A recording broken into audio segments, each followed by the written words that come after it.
In our news bulletin for this evening, candidates for the elections remain the same with no withdrawals, and the Chief Electoral Officer says that his department is ready for the general elections. Niue welcomes news of the appointment of a new judge and the first female judge for the Niue High Court. A rapid-fire questions and answer session is a new approach to engage with young voters and election candidates. With just over a week to go until elections, preparations are underway, and the Chief Electoral Officer, Hubert Kaloni, says that their staff are finalizing the electoral roll to be posted up by tomorrow, but they are prepared for the elections. Polling boxes and resources are set and ready to go. As of the closing date for registrations, there are now 1,088 registered voters, with a majority of voters in Alofi South, followed by Hakupu and Alofi North. Mr. Kaloni says most of the other villages have less than 100 registered voters each.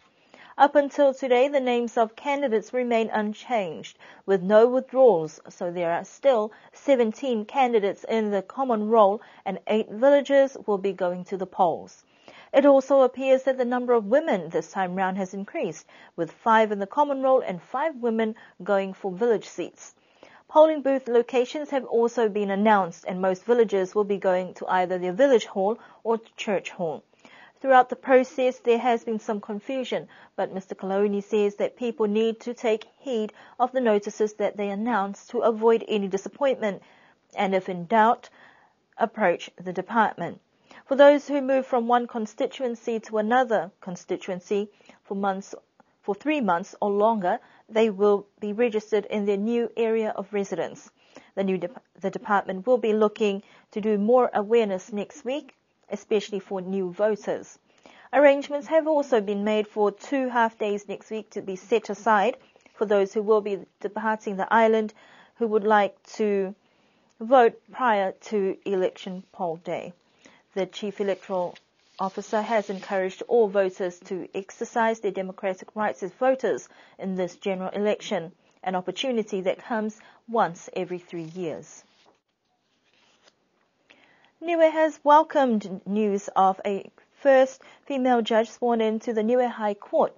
Judge Sarah Reeves was sworn in by the Governor-General of New Zealand, Sir Jerry Mataparai, on the 28th of March. Her work history spans over more than 2 decades. As a graduate of Otago University, she was admitted to the bar in 1985 and has practiced in New Zealand, Rarotonga, Singapore and Hong Kong, specializing in commercial and property law. Judge Reeves was appointed to the Maori Land Court in September of 2010 and has now been appointed to the Niue High Court. Niue High Commissioner Her Excellency Olaf Jacobson was present to witness this milestone swearing in of Judge Reeves, who is also the daughter of the late Sir Paul Reeves. Alofi South Youth have taken a new approach to the lead-up for elections with a rapid-fire questions and answers session that was held on Sunday evening. The gathering was organized by Leviatana Youth and a community charity group, Child of the South Pacific Society. Alofi South has the largest voting population on the island, and it is no surprise that 10 of the 17 common roll candidates are residents of Alofi South, although some may have allegiances to other villages as well. For some young people, this will be their first time to vote, and for others, they may be rethinking their voting strategy. But the idea was to familiarize and build partnerships.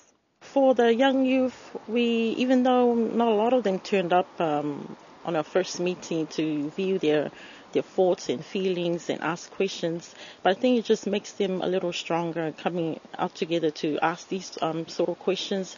It is something new to them, it's hard for them, but it doesn't mean that they don't have any views. They do have views, but a lot of their choices and decisions are usually made by their parents. And I don't think that's uncommon, that's common to us, but just having them come out like this and have an opportunity to ask the questions during the actual rapid-fire Q&A, it makes them be aware of the candidates, be aware of their intentions, and also to know and realize, okay, at least we talk to them, we discuss these topics, and when they get in or get into government, hopefully they'll still have there's no limitations for them to hold back on whatever issues, but to bring it all to the Leviathan Youth Group or even our charity group, and then we can hopefully pass it on.